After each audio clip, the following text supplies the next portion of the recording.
Welcome back. In this video, we're going to start our conversation about the cosine formula for the dot product, which is one of the most famous and powerful theorems that we have for the dot product.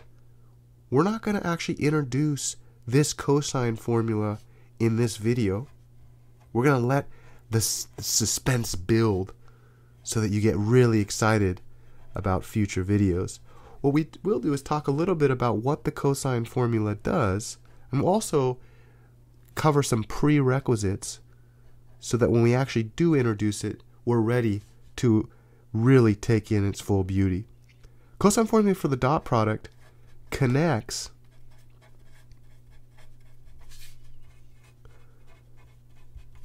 the component definition for the dot product, which is just this kind of seemingly arbitrary scalar definition. This is the one we covered in the last few videos.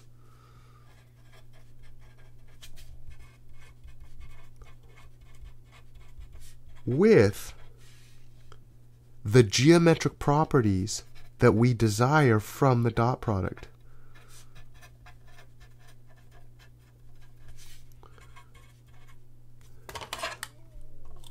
And these were the idea that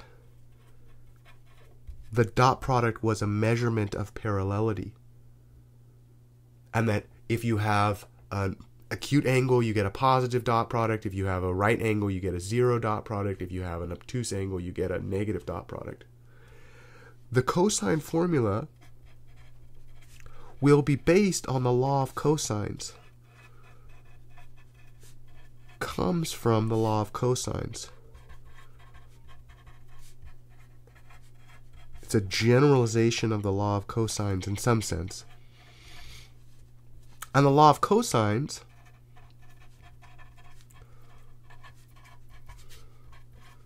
can be derived from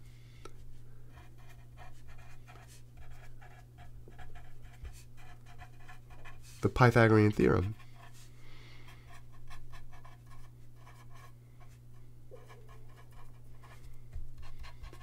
Thus, in this video, we're actually going to prove the Pythagorean theorem. You might not have ever seen this proved before. Let's do a quick recall of the Pythagorean theorem. If A and B are the lengths of the sides of a right triangle, right triangle, the assumption right triangle means 90-degree angle.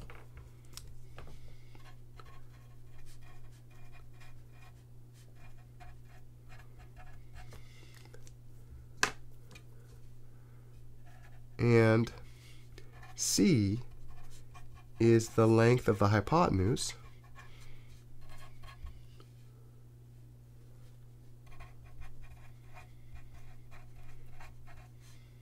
Hypotenuse.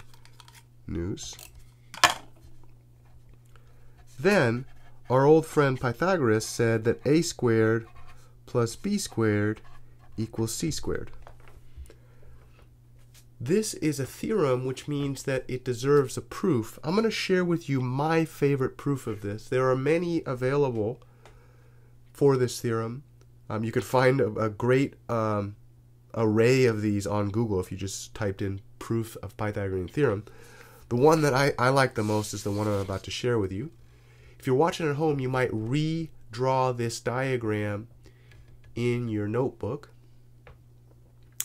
This diagram has 4 copies of the same right triangle, where you have A is the length of one side, B is the length of the other side, C is the length of the hypotenuse. We see that it's a right triangle because it's a right angle.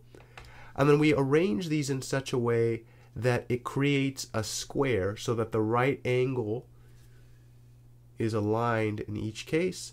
And then we're connecting the one end of one side to the other end of the different side. And I want to do a quick analysis here. If we called this angle, perhaps we'll call it alpha.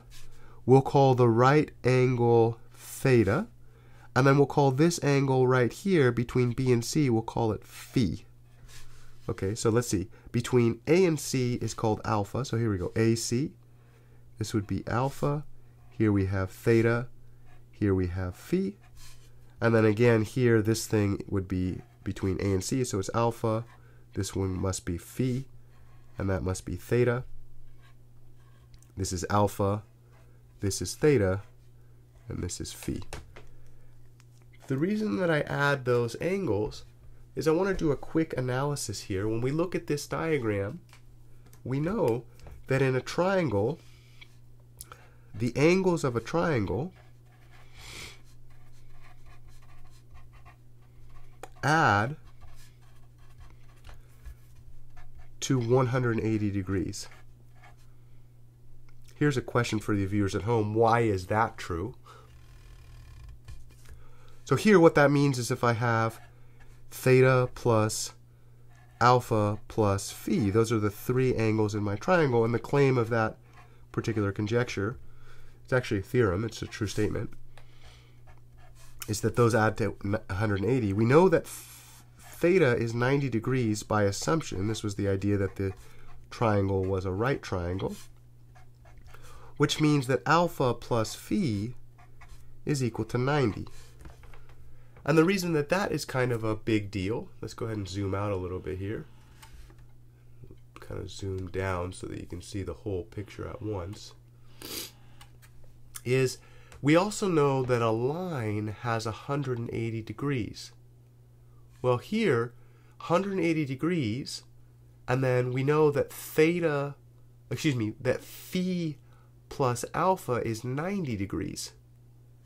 So here, the whole line is 180, and alpha plus phi is 90, which means the leftover angle in between must be 90, because 90 plus alpha plus phi must be 180. Well, this means that this one is a 90-degree angle, this one is a 90-degree angle, and this one is a 90-degree angle, which means that the thing inside is a square. Okay. Let's go ahead and do a double cover here so you can't read the bottom one.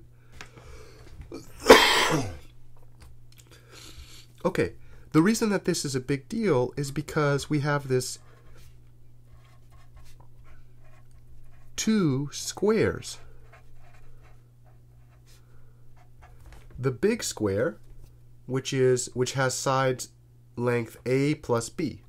So this is A plus B, and then I multiply A plus B by itself to get the area, which is A plus B squared. And by this point in our math career, we probably are quite familiar with the idea that this is A squared plus 2AB plus B squared. Okay. We know that the area of the small square, we know that the small quadrilateral is a small square. We know that the small one is a square because of the analysis we just did on the angle. This must be c squared.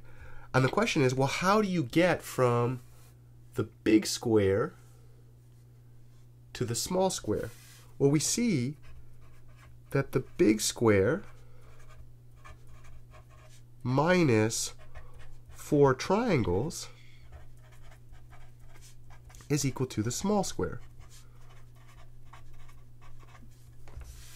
If I look at this big square and I subtract the 4 triangles that are right here, I would be left over with just the small square. Well, this means that the area of the big square minus 4 times the area of each triangle,